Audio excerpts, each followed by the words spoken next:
this amendment attachments video, we will go over the budget template attachment, which is the proposed budget. I am in my Amplifund award, and I'm going to go ahead and look at the current budget.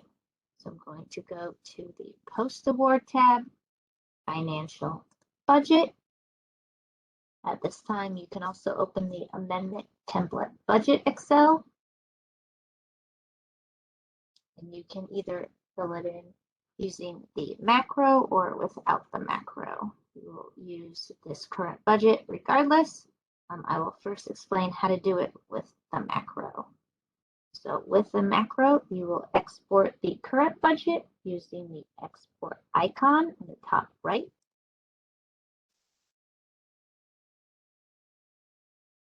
Make my file type Excel and export.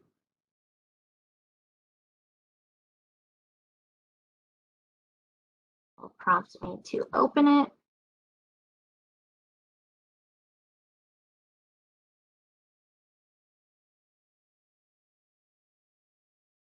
You'll have a lot of rows, but most importantly, you will have columns A through G. I'm going to select those columns, left-clicking on A, sliding to G, and then right-clicking and copy. I'm going to minimize this and go to our actual amendment template budget Excel. It's very important for you not to change the name of this until after you run the macro. So in A1, we are going to right-click and paste. Now we will run the macro. So I'm going to click on the View tab in the ribbon, and then the macro icon. And you will only have one option, and you can click Run. And at this time, this will now match our current budget.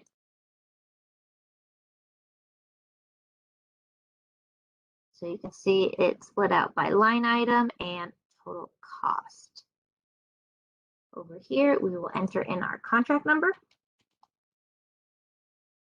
And now we can get started. As we fill out this will auto sum and will tell you whether it's balanced or not based on if the grant and matching amounts equal the total cost.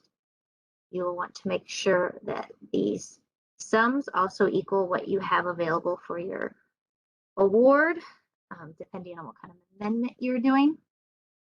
So let's say for this example, I want to keep planning the same and just change equipment and supplies. So in your amendment, it might be changing the total cost for a line items or even the match and grant components.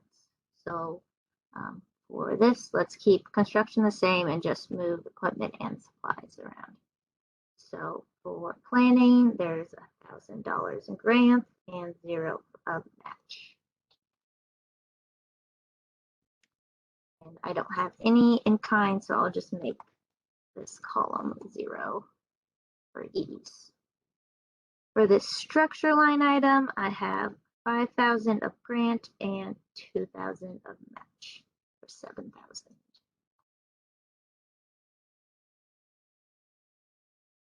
See, these are adding up. So this is where I want to make my change. Let's say I want to reduce equipment and increase supplies. And for this example, I will just keep my match amounts the same. There was 1,000 and 0. So you'll notice still not balanced. So this will be 2,000 and 2,000. And now I'm balanced. After you are done filling in your template, we are going to do a save as and make this not a macro enabled Excel. So I'm using my save as icon. You might need to go to File, Save As. And I will name it something different. And for type, you don't want the macro, you just want a normal workbook. And then go ahead and click Save. Then it's going to prompt you to say that there won't be a macro in there, and that is great. If you didn't want to use the macro, you were going to fill out the template manual tab, and it is pretty close to what we just did. Fill in your contract number.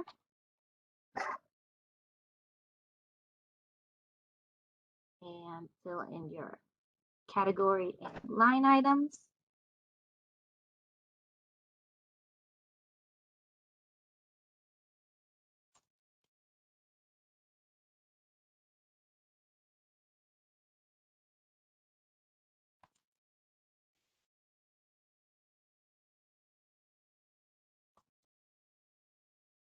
And same idea. Fill in my total cost. We'll do the same thing as I did before. Let's say I want to reduce this by $1,000, 4,000 to 3,000, and increasing 1,000 to 2,000. So we're going to fill it in exactly the same.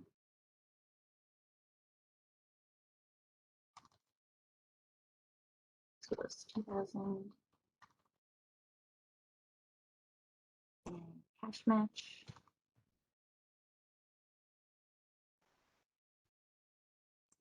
This was 0. Make it a little wider to see. And even if you're using a manual, make sure to do a file save as, and make sure you're saving it without the macro enabled, and that's just a normal workbook.